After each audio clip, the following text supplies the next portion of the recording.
You're listening to the Staffa Corner Podcast, a Staffa-tarian look at entertainment and life with your host, Greg Staffa.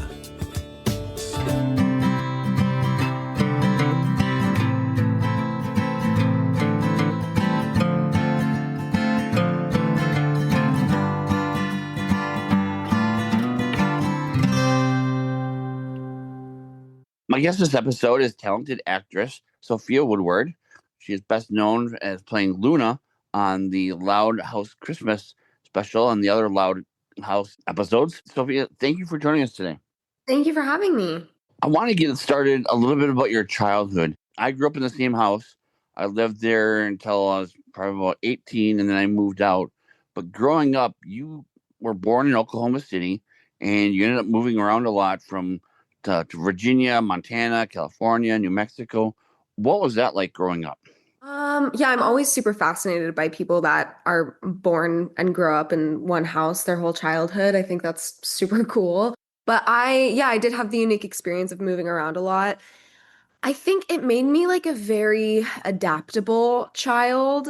And I like to think that I was very good at making friends as a kid. I was very good at conversating with adults from a very young age. And that came with just like growing up in the industry as well. But yeah, it definitely just made me super social. I was just kind of a crazy kid. I mean, I would like stand by like the mailboxes in my new neighborhoods when I would like move somewhere new and just ask all the adults that passed by if they had kids my age and that I could hang out with. And it made me an adaptable and social adult too. So going into a more professional work environment as an adult and like moving 6 days after graduating high school, I felt very capable of being in new environments. Whereas, I feel like kids who kind of grow up in the same place with the same people their whole life, that can be a little scarier. So honestly, I'm really grateful for it, but it was definitely a unique experience. Now, you said that you adapted, you made friends, but there had to be parts of you that it took a while, at least at some points. Did that help influence your acting? Because I could see all that moving around where there were times where you were alone or just starting to get to know the area. Was acting kind of a way to kind of escape from what you were going through and be other people? Because each city you moved to was a different chance to be a first impression, to be able to introduce yourself as, Sophia Woodward. Is that something that influenced your acting, that ability to moving around, being by yourself and kind of creating some fun interaction for yourself and kind of escape from things that are going on? Such a good question. I've never been asked that before. I think so. I think it was my little sister's birthday yesterday. So I was looking at a bunch of like old home videos and stuff. And it's so funny. I watch all these videos and I am just like the most obnoxious child. I'm like singing and I'm loud and I'm dancing around all the time. So I think I always wanted and my mom always said that as a kid, I was just like the happiest kid ever. And I always wanted to play and I always wanted attention. So I think I definitely just naturally lived in a world of make-believe as a kid. And yeah, I think it was a nice constant, even though I started at like 8 when we moved to Montana. We were living in a town of like 5,000 people. And surprisingly, there was a really great theater program there. It was run by this couple that were like Broadway veterans, met on Broadway. They would bring in New York talent every summer to like teach the kids and stuff. So it was a really great kids theater program for such a small town in the middle of kind of nowhere. But I started there and immediately fell in love with it. And then I started moving off and on from LA. And I think it was a fun way for me to express myself and a way to like feel emotions without feeling shameful of feeling the emotions, I guess. Was there a risk that doing the acting, you're establishing roots, or is that not a concern? Doing acting, I'm establishing roots like in Montana. Yeah. Yeah, I think we were never really concerned with that. I think when you become concerned with like establishing roots, places, or am I like getting too connected to something, then you never end up making any connection at all. So knowing that I was gonna kind of having that lingering feeling that eventually I might leave never really stopped me from making like close connections with people or, connections with the arts there or the community, whatever.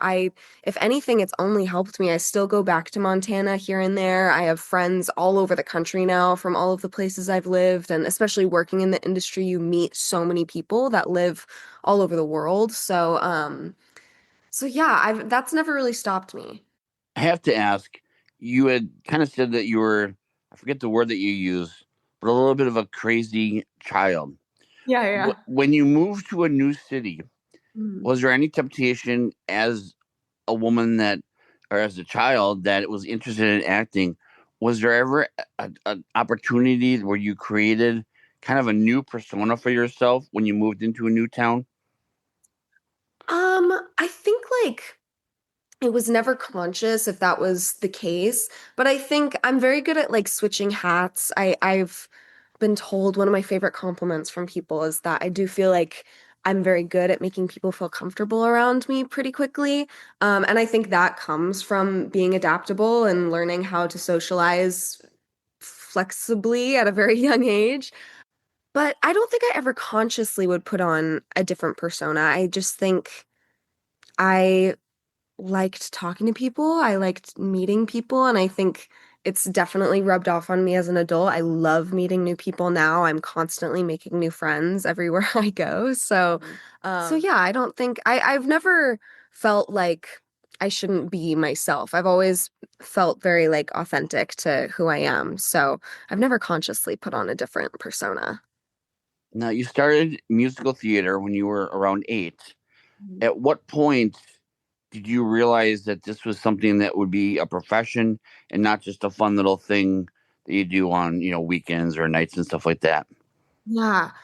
Well, I immediately wanted it to be a profession. I immediately thought, yeah, this is what I'm going to do for the rest of my life. I want to go to New York. And again, I had these great theater directors who really, really saw something in me from that young of an age in Montana, who almost, they kind of encouraged my parents. Like, she really could make money if you took her to New York. And my parents kind of talked about it, but then they were like, no, we're not taking our 8-year-old to New York. That's just a world we know nothing about. And then when I was 12, I signed with a local mother agency in Polson, Montana, and they ended up getting me my first representation in LA. And again, my parents just really believed in me, but we really had no idea what we were doing. We didn't know how the industry worked or anything. But they were like, this is something she loves. It's something she's good at. It's something that we are getting feedback from professionals in the industry that she could be successful in.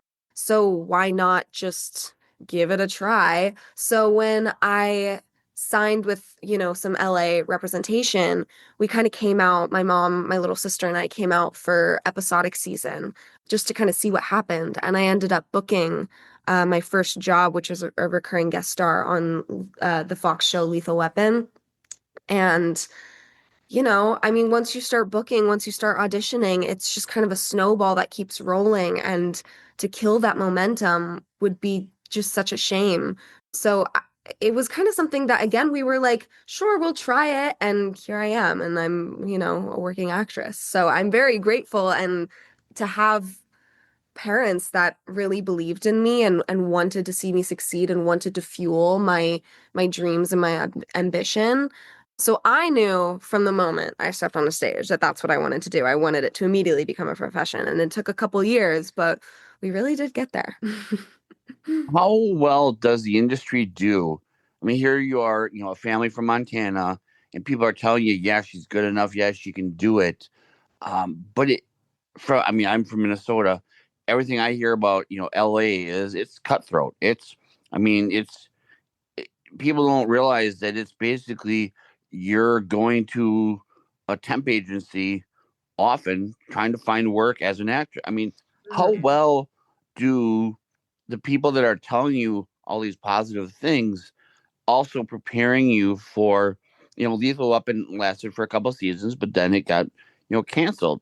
And so being told you're this good and this good, and then getting on a show like Lethal Weapon, which was very popular, but then losing it, to go through that at such a young age, what kind of preparedness did the industry do to help you and your parents kind of get ready for that kind of stuff? Yeah, I think I was very prepared going into it. Again, we went into it not expecting anything. We weren't expecting to even like really get auditions or for me to book anything ever. And people told us that. People were like, "Listen, you're talented, but it's like less than 10% talent in the industry. Everything else is timing and looks and the right role at the right time, really. And networking and connections and who you know and so I was very prepared and I faced a lot of rejection, but I didn't even really see it as rejection as a kid. I don't know. I think I was very good at bouncing back. It was totally hard when I would get really, really close to a role. I remember when I was 12 or 13, I got really close to a role for an ABC pilot. And it was just the first thing that I got super close to that uh, didn't end up happening. And I think I remember I cried for like 5 minutes and then I was like, nah, it'll be okay. It's initially super heartbreaking.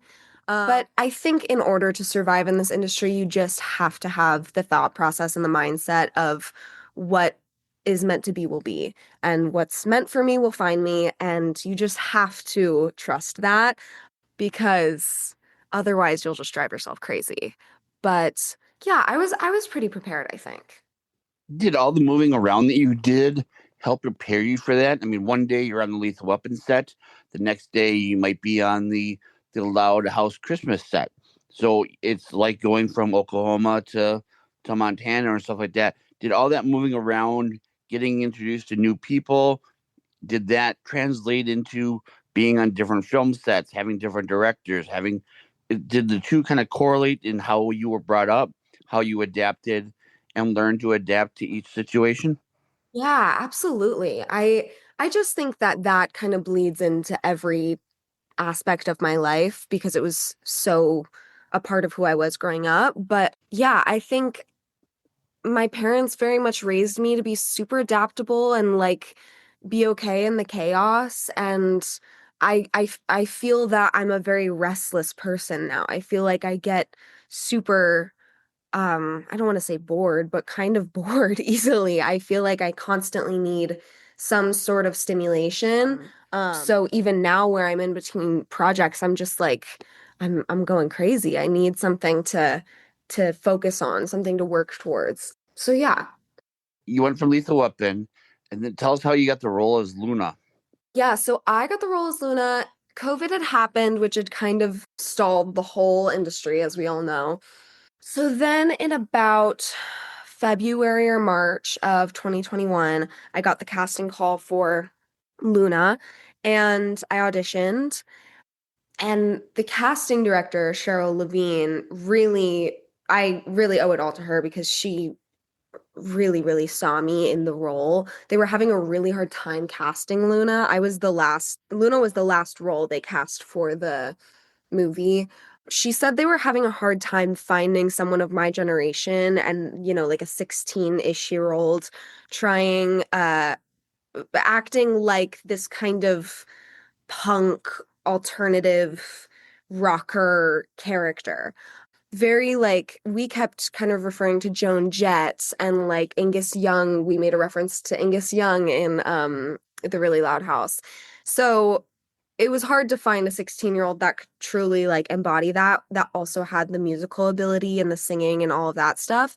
And honestly, I did not have it at first, but she really saw it in me and she was like, I know you can do this. And I think my ability to play guitar, when I first got the audition, there was a song bit in it, but it wasn't really like there wasn't music to go with it. It was like italicized words, so it was just lyrics. And when I got the script, I was just like, well, let me just write a song. I played guitar, so I was like, let me just write a song with these lyrics. And I think that really helped me in the process. I think it really made me stand out because Luna's a musician and it's such a huge part of her character. So yeah, I went through, honestly, I'm not gonna lie, it was the most grueling casting process I've ever experienced. And I think it was the most intense out of anybody that auditioned because there were so many rounds, so many director sessions. And then even like, when I would do the director session, I would do my scenes, whatever, and then they'd give me notes and then they'd say, we're gonna give you 20 minutes and then come back. And so then I'd go and work on it for 20 minutes. I get back on the Zoom call. It was a lot of retaping and retaping and retaping. I want to say it was about like 2 weeks of just doing a billion tapes for Luna. And Cheryl really pushed for me. She really pulled through for me. I will always be eternally grateful towards her for that because, that project totally changed my life. So I found out exactly a week before I was supposed to be in Atlanta that I got the job. So I really had assumed that I didn't get it because I hadn't heard anything. And then they were like, yeah, can you come out to Atlanta in 7 days? And I was like, yes, I will so be there. So yeah, that was how I got Luna. And what was that like being? I mean, Lethal Weapon was obviously a big show, but it really was the Luna role that kind of put you out there. Yeah. What was that like to have that kind of change in how you were viewed? I'm sure your social media really took off at that point more than the Lethal Weapon did. What was that like to see that transition? And was that at at what point did you realize that this is something that I've made it, or that this is something that this was the right decision? Yeah. I think I always knew it was the right decision because any opportunity that I can have to, really perform feels amazing to me. But I think as soon as when the movie came out, I had just never been that big of a role in that big of a project ever. So it was always so exciting. It wasn't even like there was a specific moment. It was more just like, wow, this is all so insane. And then the movie ended up breaking records and it became the top kids telecast of that year of 2021, which was insane. It was like the most watched worldwide telecast of like children's programming. So that was a huge moment. And that was something where I was like, whoa, nobody was expecting that to happen. And so then, it did so well that they were like, let's make an entire show, which is also just completely unheard of. It's absolutely fascinating that, you know, we did a movie for television that turned into another movie for television with the Halloween movie and also a 2-season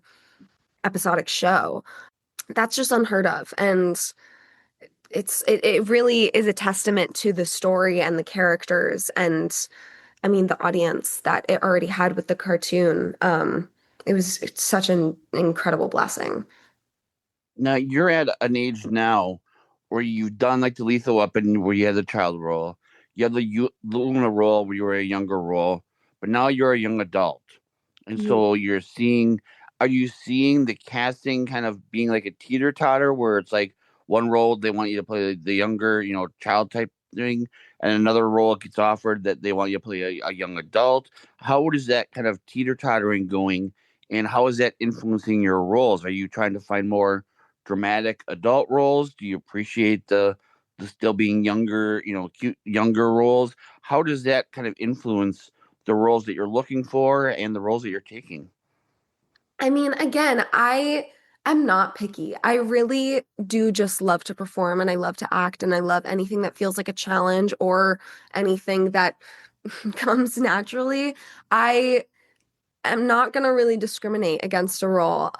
I'm super excited to try it all in my career. So, yeah, totally. I'm going out for more high school, younger, 15, 16, 17. I mean, 15, I feel like is a stretch, but I do totally go out for 15. And also, the 23, 22, 21. I actually just went out for a role that was like 28. And I was like, well, that's a bit of a stretch, but I did audition for it. So, yeah, totally different age ranges, which is also super fun to exercise different facets of your personality in that way. I think the high school stuff is fun just because I love a little coming of age, a little, confused teenage angst brain. But but I'm also loving the more adult stuff too. I'm super excited for what's next in my career.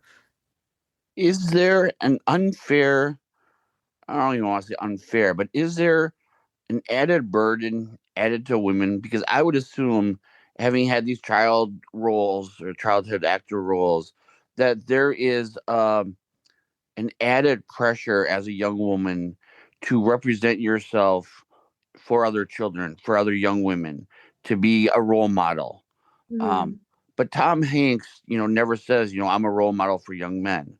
Is there Mhm. an added burden that we put on women that says that you also need to be a role model? Do you feel that, or is that just part of the job, or is that just that's not what an actress doesn't have to be a role model. You live your life, and if others want to appreciate that or follow that, that's great. But you're going to be you. Do you Mhm. feel that burden, or is it a burden, or not? Yeah, that's an interesting question. I feel like I actually have never even thought about it like that because you're right. I do think that women, I mean, I heard a statistic the other day that was like women take up 80% of like consumerism, or not consumerism, but just consumption when it comes. I mean, you think about women consuming like beauty products and like clothes and that kind of stuff. So women are oftentimes consuming media at greater levels than men are, I believe. And what was so fun about The Really Loud House was that it was a show about 10 girls and one boy. And what I really took away from it was that I really believe that we were like kind of redefining what it meant to be a girl, because here you have these 10 sisters and each of us had such different niche independent personalities. And so it was just like 10 different representations of femininity. And I think that was really important for young girls to see. And I think even the men on the show, the young boys on the show, also had their, unique personalities. So it was, I really loved how it encouraged, I hope it encouraged the children that watched it to be whoever they are individually, because it encouraged such specific individuality in each of the kids on it. So I don't know if it's more pressure, but I do think, and I don't even know that I feel it from the industry. I feel it in myself to be a role model to young kids because, being on a show like that, you want to be someone that they can look up to and you're being a good influence for them. So I hope so. But I also want to be myself, and I try not to think too much about like social media or anything like that because I feel like it really shouldn't matter that much. But yeah, I did love that aspect of the show for sure. And you see, you don't worry too much about social media, and yet you have a strong social media presence. What has that been like? Because I'm of an age much older, where social media is still kind of new. Where Mhm. you grew up in a world where social media was there. I mean, I remember when Twitter started. Twitter has always been around for you. How much is it for you just posting stuff, and how much do you actually engage with fans? Well, I have never been on Twitter, I'll tell you that much. I I really don't put maybe any thought into social media. I have always lived by, people say a billion things in this industry about, they're casting so much off of social media now, and it's so important to have a presence and yada, yada, yada. And yes, yes, absolutely. I do think that having a following automatically kind of helps because it's kind of free advertising for whatever project you're in. I think that casting likes that, but I just don't care enough about it. I really just don't. I don't put any thought into it. If I want to post, I will post. If I don't want to post, I won't post. Sometimes I go through week spans where I'm posting like every day, and then sometimes I don't post for a month because I just think if I put too much pressure on it, it's my account, So I'm gonna do whatever I want with it. The people that want to follow me can follow me. The people that don't have to. It's really just, I like using it just as my own little personal diary, and fun stuff that I do in my life, and I just try not to think too much about it. I don't really, honestly, I don't really engage with people online. I feel bad, honestly. Like if I do it to one, I feel like I have to do it to all of them. Hmm. So I'll engage here and there, especially when the show was on. I really loved seeing what people were saying about the show. And so I really did engage then. Not so much anymore. But yeah, and that's kind of my mindset. I'm really pretty passive towards it. It has become interesting because, I've been doing this since 2012. And before it used to be, Sophia Woodward, uh, who played Luna, Sophia Woodward, who is in Lethal Weapon, and now the first thing they say is Sophia Woodward. She has X many followers on Instagram, or she has this many followers on TikTok. And oh, by the way, she was also Luna and also Lethal Weapon. And it seems like social media has become the new barometer to prove that she is a star or she is worth having on, the podcast or this show or being considered. So it is an interesting kind of change in the dynamic that has happened over the last couple of years. Mhm. So you did the Loud House stuff. You have a new film coming out. Is that correct? Yeah, I mean, I just did a short film called Oceanless Beach that I actually was texting with the director yesterday. So he's submitting it to festivals now. We just got the final cut, so that'll be super exciting. And that is more of a young adult role. As an actress, do you feel like you're moving up as far as the roles, or is it just another role? I approach it the same as I did Luna. I approach it the same as I did Lisa Weapon when I was 12. How is the way you're approaching now as a young woman changed or evolved through the years? I think I try to approach every role as equals.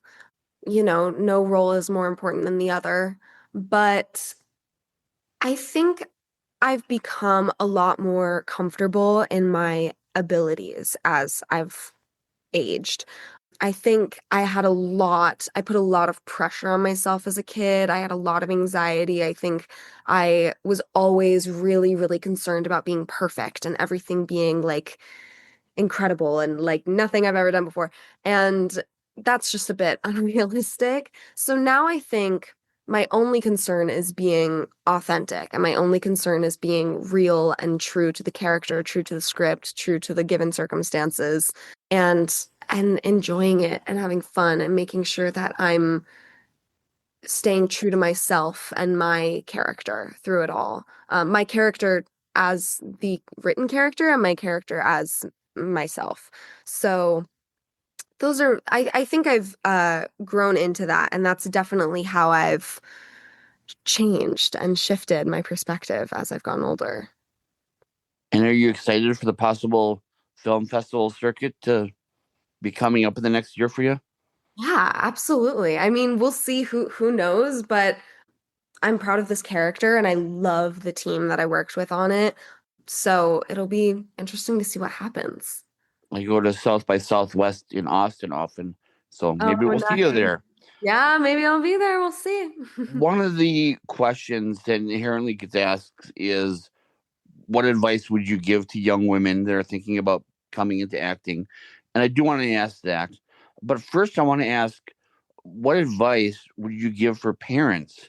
Because it sounds like your parents were very instrumental in not only being supportive, but being, we're not sure of what's going on, but we're going to take our daughter through this process. It sounds like without your parents and the way that your parents raised you, your success probably wouldn't have been as successful or even happened at all. So, what advice would you give to parents as far as how to get their kid involved because they're seriously thinking about acting, but also kind of protect them at the same time? Yeah. Oh my goodness, to parents. I I was very lucky to have, again, very lucky to have parents that believed in me and supported me and wanted me to succeed. I also was very lucky to have parents that said, we do believe you, we want you to succeed, and we will help you, but this is your thing. And you need to work hard. You need to show us that this is something that you're willing to do. So, like if you want to take an acting class, you need to look up the acting classes you want to take and we'll pay for it, whatever, but you have to do it. And from a young age, from 13, 14, my mom was like, listen, your agent, your manager, they're CCing me on everything. So I see it, but they have your email. They're emailing you. They have your phone number. They're calling you. So you get an email from your agent, you have to respond. You get a call from your agent, you pick up.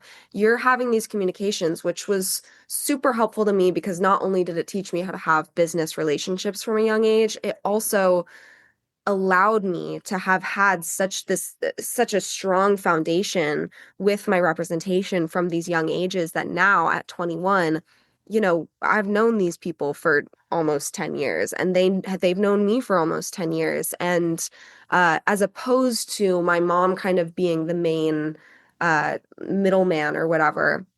And now me at 21 being like, wait, how do I do any of this? I don't have this relationship with my manager where I'm able to just text her a quick question and that kind of stuff. And, you know, on set, my mom just like kind of sat in a corner and like she wasn't going around to the producers. She wasn't going around to the directors. She wasn't like there to momage me.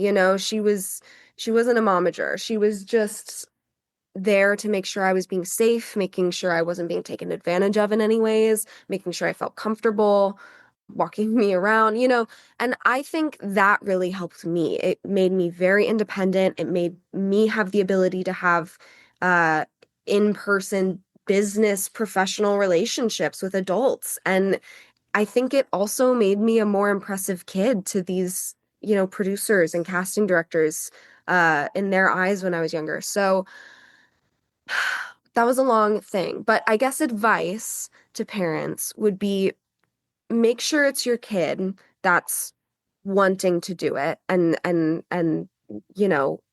kind of driving the bus in a certain sense.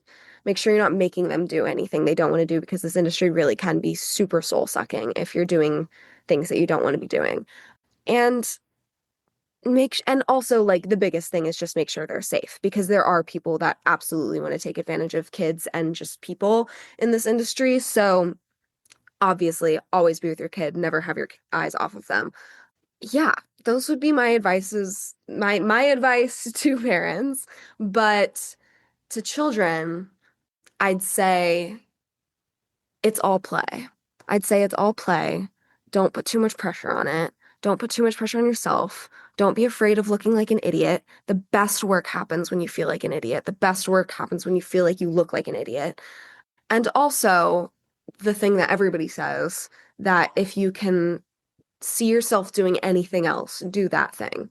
Because again, this industry is so unpredictable. It's pretty hard at times. There's long droughts in between projects, and yeah, it can be a little debilitating and disheartening sometimes. So if you can see yourself doing anything else, do that thing. But if you can only do this, just see it all as play. Nice. Yeah. Wrapping things up, I want to give you a chance. I know you do more than acting. Is there any charity that you want to plug? Talk about music that you enjoy, because I know you do some music too. I just want to give you an opportunity to plug anything you want to talk about. Plug any upcoming things that you're able to talk about. Ooh, I love that. I'd actually love to shout out a nonprofit organization. I've been working with this nonprofit called Allies for Every Child. It's a nonprofit organization that helps with children in the foster care system and children and families below the poverty line. And I've been working with them a lot. And so if you're interested, you can go to their website and see how you can help. I'll put a link to them on the podcast. And then finally, and thanks for coming on.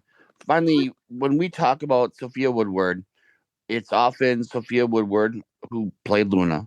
It's Sophia Woodward who was in Lethal Weapon.